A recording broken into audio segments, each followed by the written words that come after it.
তাহলে বুঝলাম যে ইমানদার যারা, তাদের এক নাম্বার গুণ বুঝেন, সময়ের শপথ করে আল্লাহ পাক বলেছেন সব শ্রেণীর মানুষ ক্ষতিগ্রস্তের মধ্যে মাত্র 4 শ্রেণীর মানুষ যারা নাকি ক্ষতি থেকে মুক্ত, যারা নাকি তাদের দেহকালীন জগতে সফল, পরকালীন জগতে তারা মুক্তি, চিরমুক্তি। তারা কারা? তাদের ভিতরে 4টা গুণ আছে। কয়টা গুণ? কথা বলেন, কয়টা গুণ? 1 নাম্বার ঈমান, 2 নাম্বার আমলে সালেহ, 3 নাম্বার হকের দিকে আহ্বান, 4 নাম্বার হকের দিকে আহ্বান করতে গিয়ে যত বাধা আসবে ধৈর্যের সাথে মোকাবেলা করা। এই 4টা গুণ যাদের ভিতরে আছে, এবার বলেন তারা কি? ক্ষতি থেকে হেফাজত। সুবহানাল্লাহ বলেন না?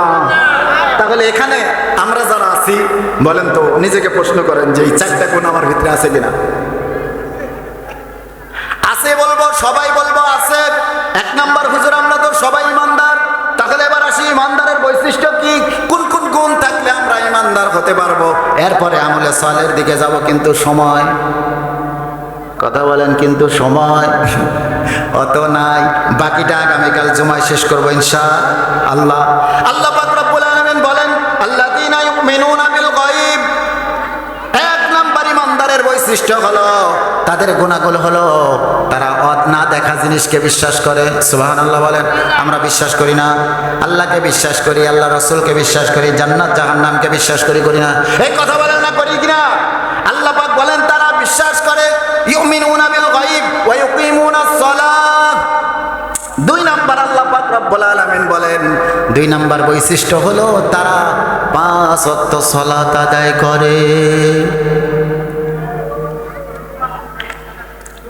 এবার বলেন, প্রথমটা তো আমরা সবাই ইমানদার, ঠিক না?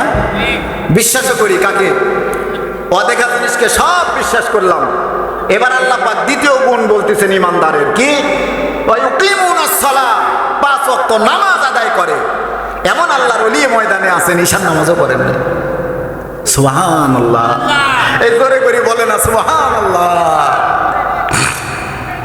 ঈশান নামাজ পড়ো নাই তুমি মুসলমান, তুমি যে আগামীকাল ফজরের পরে তোমার জীবনের সূর্য উদিত হবে, এই গ্যারান্টিটুকু তোমাকে কে দিল? বলেন বলেন, কে দিয়েছে? নিশ্চয়ই শয়তান। কথা বলেন না? নিশ্চয়ই শয়তান। শয়তানের ধোকাটা হলো আজকে পড়বো না, আগামীকাল পড়বো। শয়তানের ধোকাটা হলো আজকে দাড়ি রাখবো না, 2 বছর পরে রাখবো। শয়তানের ওয়াসওয়াসা হলো আজকে মসজিদে যাব না, আগামীকাল যাব। এই মেয়ে আগামীকাল যে তুমি জান্নাত বেঁচে থাকবা, মসজিদ পর্যন্ত হেঁটে যেতে পারবা, এই গ্যারান্টি তোমার কে দিল? এই জন্যই তো রব্বুল আলামিন বলেছেন সময়ের কদর করো। যদি তোমার কাছে সময়ের কদর থাকতো, আল্লাহর রাসূল আমার বলেন ইকতানিম খামসাম ক্বাবলা খামসিন, ও আমার উম্মতেরা 5টা সময় আসার পূর্বে 5টা সময়ের কদর করো। কয়টা সময়? কথা বলেন, কয়টা সময়? 1 নাম্বার শাবাবাকা ক্বাবলা হারামিক। ও যুবকের দলেরা, তোমরা তোমাদের যৌবনকালের হেফাজত করো। তোমার যদি বিশ্বাস না হয় যৌবনকালের মূল্য তোমার বুঝে আসবে না আজকে। ও যুবক, তুমি বাড়িতে যাও, বাড়িতে গিয়ে তোমার বুড়া দাদার পাশে বসো। দাদা যৌবনকালে কি কি করছেন? দাদা 5 বার 5টা গল্প বলবে, আর 5টা গল্পের সাথে 10 বার দাদা বলবে আহ কত আনন্দ করছি রে ভাই। ওই দিনগুলোর কথা মনে হলে কি আনন্দ লাগে, কিন্তু আফসোসও লাগে। কথা বলেন না? আফসোস লাগে না? যারা মুরব্বীরা আছেন আফসোস লাগে না? আল্লাহর রাসূল বলেন যে শাবাবাকা ক্বাবলা হারামিক ওয়া সিহাতাকা ক্বাবলা সুকুমিক। তুমি এখানে অসুস্থ অবস্থায় বসে আছো, তুমি জানো না অসুস্থ হতে কতক্ষণ সময় যেন বাকি আছে। 1 সেকেন্ড পরে তোমার সাথে জমিনে কি হবে মুসলমান তুমি জানো না। তুমি হতে পারে, এমন হতে পারে মুহূর্তের মধ্যে অসুস্থ হয়ে যাবে। এই জায়গায় বসে আছো, বাড়ি থেকে পায়ে হেঁটে মাহফিলে এসেছো, কিন্তু মাহফিল থেকে তোমাকে হসপিটালের বেডে যাওয়া লাগতে পারে। এই জন্য নবীজি আমার বলেন ওয়াসিহাতাকা, তোমার সুস্থতার সময়গুলোকে কাজে লাগাও। ক্বাবলা সুকুমিক, অসুস্থতা আসার পূর্বেই।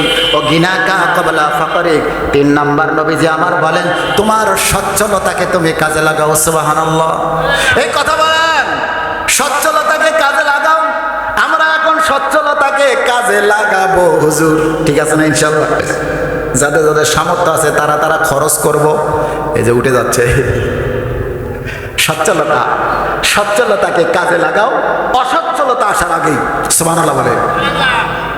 ও কিনাকা ক্বাবলা ফাকরিক, দারিদ্রতা আসার পূর্বেই সচ্ছলতাকে কাজে লাগাও। ও ফারাগাকা কবলা শুগুলিক, নবীজি আমার 4 নম্বরে বলেন, ও ফারাগাকা তোমার অবসর সময়কে কাজে লাগাও কবলা শুগুলিক, ব্যস্ততা আসার পূর্বে। 5 নম্বরে নবীজি আমার বলেন, ও জগতের ইমানদারেরা শোনো, ও হায়াতাকা কবলা মাউতিক, সর্বশেষ যেই মেসেজটুকু আল্লাহর নবী আমাদেরকে দিলেন, ও আমার উম্মতেরা শোনো, তোমার পুরা হায়াতকে কাজে লাগাও মৃত্যু আসার আগে। জমিনের মধ্যে এমন কোন বান্দার কাছে আছে, এই কথা বলেন না, আছে? আছে যে আগামীকাল বাঁচবো না মরবো? এটা কিন্তু নাই। যত জমিনে যত ফ্যাক্টরি আছে, ফ্যাক্টরির যতগুলো মাল উৎপাদিত হয়, উৎপাদন হয়, সেখানে কিন্তু উৎপাদনের ডেট থাকে, থাকে না? মেয়াদ উত্তীর্ণের ডেট থাকে, থাকে কিনা? কথা বলে না, থাকে না? মেয়াদ উত্তীর্ণের ডেট না থাকলে সে মাল আমরা গ্রহণ করি না। ও মুসলমান ইমানদার, কিন্তু মানুষকে আল্লাহ পাক সৃষ্টি করেছেন, মানুষের অবশ্যই জন্মদিন তারিখ আল্লাহ পাক দান করেছেন, কিন্তু কারো মৃত্যুবার্ষিকী বেঁচে থাকতে পাওয়া যায়? কথা বলেন না। এই জন্য হায়াতকে কাজে লাগাও। নবীজি আমার বলেন, সর্বশেষ নবীজির উপদেশ, ও জগতের ইমানদার উম্মতেরা, ও হায়াতাকা কবলা মাউতিক, তোমাদের হায়াতকে কাজে লাগাও মালাকুল মউত আসার পূর্বে। সুবহানাল্লাহ। 5টা উপদেশ নবীজির, মনে থাকবে। যারা যারা যুবক আছো, যৌবনকালের কদর করো বুড়া হওয়ার আগে। পারবেন তো ইনশাআল্লাহ? 2 নম্বর নবীজি বলেছেন, সুস্থতাকে কদর করো অসুস্থতা আসার আগেই। 3 নম্বর নবীজি বলেছেন, সচ্ছলতাকে কাজে লাগাও দারিদ্রতা আসার আগেই। 4 নম্বর নবীজি বলেছেন, অবসর সময়কে কাজে লাগাও ব্যস্ততা আসার পূর্বেই। 5 নম্বর নবীজি বলেছেন, তোমার পুরা হায়াতটাকে কাজে লাগাও মালাকুল মউত আসার পূর্বে। পারবেন তো ইনশাআল্লাহ? এই 5টা কাজের উপর আমল করতে পারবেন। আল্লাহ পাক বলেছিলেন ইমানদারদের গুণ, স্মরণ আছে আপনাদের? কারণ ইমানদার তো হতে হবে, এরপরে না আমলে সালেহ করব। তো ইমানদারদের গুণাগুণ আল্লাহ 1 নম্বরে বললেন, যারা উদ্দেশ্যের উপরে বিশ্বাস রাখে। 2 নম্বরে আল্লাহ পাক বললেন, যারা 5 ওয়াক্ত নামাজ পড়ে। এবার বুঝি আমরা 5 ওয়াক্ত নামাজ পড়ি? কথা বলেন। হ্যাঁ, বুঝে না? 5 ওয়াক্ত নামাজ সবাই পড়ে? সবাই পড়ে? এই কথাটা বলতেও রাজি না Bangali. Hi hi hi hi hi. বাড়িতে তরকারি রান্না করেছে মা বোনেরা, মনে করেন ধরে নেন আপনার বাড়িতে তরকারি রান্না হয়েছে, সব দিছে, তরকারির চেহারা দেখে মনে হচ্ছে হাই রে কি যে স্বাদ হচ্ছে রে আল্লাহ রে আল্লাহ, কিন্তু জিভা দিয়ে দেখেন লবণ আল্লাহর রাস্তায় 1 চিমটাও দেয়নি। সবই তো দিছে, খালি লবণ দেয় না, দেয় না? কথা বলে না। খালি তো লবণ দেয়, বাকি খাওয়া যাবে না? কথা বলেন না, খাওয়া যাবে না? তেলে কমতি করে নাই, হলুদে কমতি করে নাই, মরিচে কমতি করে নাই, মশলায় কমতি করে নাই, সব কিছু পরিপূর্ণ দেওয়ার পরেও যেমন নাকি মুসলমান ইমানদার লবণ কম হওয়ার কারণে, লবণ না দেওয়ার কারণে, একটা মেডিসিনের কমতির কারণে আমরা ওই তরকারিকে গ্রহণ করি না, ঠিক কিনা বলেন?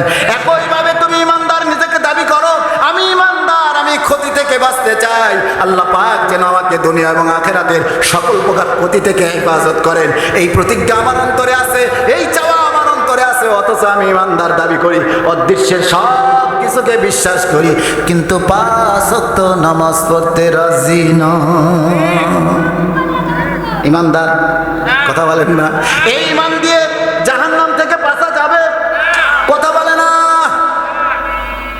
এ মুসলমান, লবণ ছাড়া তরকারি আপনার সামনে দিলে জিভায় ঠেকানোর পরে হাত দিয়ে সরা দেন। হাসরের ময়দানে এই সমস্ত বেনামাজি যারা নামাজ ছাড়া ঈমান নিয়ে আল্লাহর আদালতে হাজির হবে, আল্লাহ পাক বলেন, আল্লাহর প্রিয় হাবিব বলেন, আউয়ালু মা ইউহাসাবু বিহিল আবদু ইয়াউমাল কিয়ামাতিস সালাহ। হাসরের ময়দানে আল্লাহ পাক রব্বুল আলামিন কার্যকর শুরু করবেন হিসাবের। সর্বপ্রথম যেই জিনিসের হিসাব নেবেন সেই জিনিসের নাম হলো 5 ওয়াক্ত নামাজ। তুমি নামাজ পড়ো না, আল্লাহর কাছে কি হিসাব দিবা? আল্লাহর কাছে কি নিয়ে যাবা? এরপরে আল্লাহ পাক রব্বুল আলামিন বলেন, ওয়ায়ুকিমুনাস সালাতা ওয়া মিম্মা রাযাকনাহুম ইউনফিকুন। 3 নম্বরে ইমানদারের বৈশিষ্ট্য আল্লাহ বলেন, আমি আল্লাহ তাআলা যেই পবিত্র রিজিক দান করেছি সেখান থেকে আল্লাহর রাস্তায় খরচ করে। সুবহানাল্লাহ বলেন না? কথা বলেন। খরচ করতে রাজি আছেন? কথা বলে না। একটু হাতটা তুলে আল্লাহকে দেখান। ওয়া মিম্মা রাযাকনাহুম ইউনফিকুন। আল্লাহ পাক রব্বুল আলামিন বলেন, তোমরা আমি আল্লাহ তাআলার দেওয়া মাল থেকে পবিত্র মাল খরচ করো, কি করো? নাকি অপবিত্র? সুদের টাকা, ঘুষের টাকা, চুরি করা টাকা, জুলুম করে টাকা, কথা বলেন না? নাকি আল্লাহর দেওয়া পবিত্র রেজেক থেকে খরচ করতে হবে? আল্লাহ পাক রব্বুল আলামিন বলেন ওয়া মিম্মা রাযাকনাহুম ইউনফিকুন। আল্লাহ পাক বলেন ও জমিনের ইমানদার বান্দারা, তোমরা যে ইমানদার, তোমাদের নিদর্শন থাকতে হবে এক নাম্বার, দেখা যা কিছু আছে আমি আল্লাহর দেওয়া সব কিছুকে বিশ্বাস করতে হবে। 2 নাম্বার, 5 ওয়াক্ত নামাজ মসজিদে আদায় করতে হবে। যেই পুরুষ মানুষ মসজিদে নামাজ না পড়ে ঘরে নামাজ পড়ে আর বলে ঘরে নামাজ আদায় করেছি, আমার মনে হয় তার মধ্যে আর বাড়ির নারীদের মধ্যে কোনো তফাৎ নাই। আমি বলছি না, আপনারা বলছেন কোনো তফাৎ? পুরুষ মানুষের নামাজ যদি ঘরে হতো তাহলে মসজিদের হুকুম আল্লাহ কেন দিলে? জামাত ছাড়া নামাজ পুরুষের, এটা আবার কেমন ফাজলামি? সম্মানিত হাজরিন, আল্লাহ পাক রব্বুল আলামিন আমাদের সবাইকে আজকের এই ময়দান থেকে শপথ নিয়ে যেন ওঠার তৌফিক দান করেন, বলেন আমিন। কি শপথ? 5 ওয়াক্ত নামাজ ছাড়বো না, ইনশাআল্লাহ। কথা বলেন না ইনশাআল্লাহ? হাইরে ইনশাআল্লাহ বলে না রে। ইনশাআল্লাহ বলার আগেই যদি আজরাইল একটা থাপা দিত, কথা বলেন না, ওই ইনশাআল্লাহ, তখন ওই আফসোসটাই থাকতো, ওই ইনশাআল্লাহ তো বলবেন আল্লাহ আমাকে মাফ করতো রে, এই কথা বলে না। আমি মাঝে মধ্যে বলি না যে আজকে যদি মারা যায় রাত্রিবেলা, সকালে দাফন হবে, আল্লাহ পাক আমাকে জিজ্ঞাসা করলে, আল্লাহর বান্দা, হে আমার বান্দা, তুই জীবনে যা কিছু করছিস, চুরি ডাকাতি যা কিছু করছিস, আমি সব মাফ করে দিলাম, যা, কিন্তু তুই এই আজকের ঈশার নামাজ, খালি এই আজকের ঈশার নামাজটা দে, আমি আল্লাহর কাছে দে।